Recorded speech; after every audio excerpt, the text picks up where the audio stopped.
संजय राजपूतचं एक सर्वसामान्य कार्यकर्ता, भोई समाजाचे नेते आमच्या काळात काम करत होते आणि या सगळ्यांनी पाठिंबा दिला, सर्व गावांनी पाठिंबा दिला आणि एक दीपाचं एक मशाल तयार होऊन तिथे चौकाला नाव, या चौकामध्ये आणि ती मीटिंग मला आठवते, ते हिरवं निळं आपलं सभागृह ते सुटलं आणि अद्यावत अत्यंत सुंदर असं सभागृह तिथे आलंय असं मी ऐकलंय. उद्घाटनच्या वेळेस नक्कीच पाहू. सुंदर असं काम झालंय. महात्मा गांधी उद्यानचं काम झालंय. जवळपास 50 कोटी रुपयाचे रस्ते या शहरामध्ये झाले.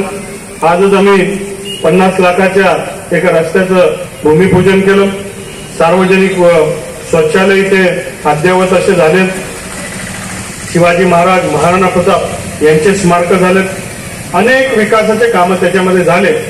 आणि कोमल भाऊसाहेब जे सांगत होते, या शहाद्यामध्ये एक गोष्ट तेवढी खरी आहे, जी आमच्याकडे सुद्धा गोंधळायला नाही. आमच्याकडे निवडणूक झाली, निवडणूक संपली, त्याच्यानंतर खानदानी दुश्मनी चालते. एक दुसऱ्याला काय करून काय नाही, जेलमध्ये टाकू, तोडून टाकू, हे सगळं करू, नुकसान करू.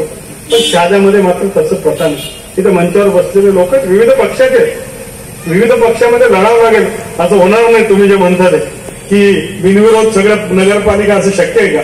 लोक वेगळ्या विचाराचे, वेगळ्या पक्षाचे नेतृत्व आहे. दिल्लीपासून तर गल्लीपर्यंत पॅनल असतात, प्लॅनिंग असतं. परंतु या सगळ्या मंचावर जर तुम्ही बघितलं, अशा बरेच तालुक्यामध्ये, माझ्या तालुक्यामध्ये तर होत नाही, अनेक तालुक्यांमध्ये होत नाही, की साऱ्या पक्षाचे, साऱ्या विचाराचे लोक विकासासाठी एक येतात. हे मात्र शहादा तालुक्यामध्ये होतं, ते उल्लेखनीय. आणि खऱ्या अर्थाने महापुरुषांनी काम करत असताना आता आपण त्यांचा वाटा पाडून घेतला. महाराणा प्रताप म्हणजे राजपूत, शिवाजी महाराज म्हणजे मराठा, महात्मा फुले म्हणजे माळी, असं नाही. यांनी समाजाच्या प्रत्येक व्यक्तीसाठी लढले. महाराणा प्रताप राजे होते, सर्व काही विश्व त्यांच्या पायाशी होतं, परंतु देशासाठी, देशाच्या देशभक्त म्हणून होते. स्वतःच्या स्वाभिमानासाठी मी कोणाचंही आधिपत्य सहन करणार नाही.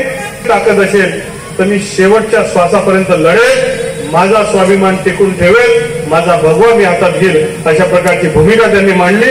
आणि त्या काळामध्ये त्यांनी युद्ध केलं, शेवटच्या श्वासापर्यंत लढले.